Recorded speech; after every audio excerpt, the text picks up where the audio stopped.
เอาใจเจ้าไปเป็นอื่นคำบ่ได้ยืนกลางขึ้นกับบ่ได้นอนพอหน้าผู้ใดก็ฝากบอกเจ้ารอก่อนให้อายหาเงินสะก้อนแล้วสิย้อนขึ้นมาขอแต่งเพื่อนมันที่หลังเขาแต่งกันแล้วหลายคู่น้องคือสิหูว่าเพื่อนนั้นรวยเงินแสนแต่อายมันทุกข์อย่าเปรียบใส่เขาเด้อแฟนอายหักจริงใจนักแน่นขอแฟนเจ้าอย่าเปลี่ยนใจคนสาเบิดบานว่าไอ้มันแล้วบ่ได้แต่งสินสอดของแพงมีคู่แข่งผู้รวยเงินทางเมื่อไอ้จากไปเขาก็มาขอมาวางมันไว้ขอไว้แล้วนะ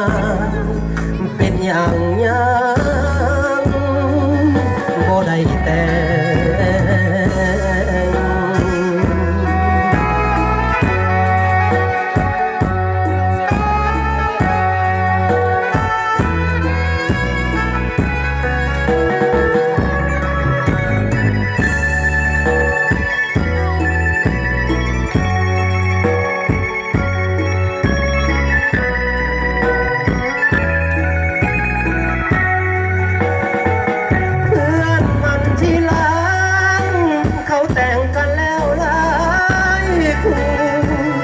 น้องคือ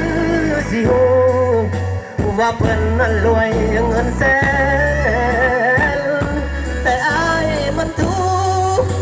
อย่าเปรียบใส่เขาเด้อแฟน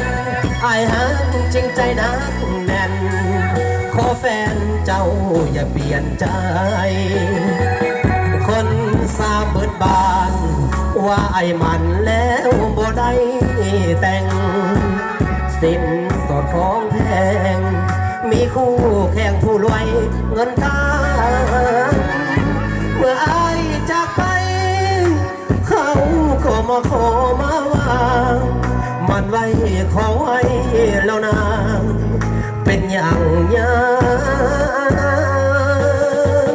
บ่ได้แต่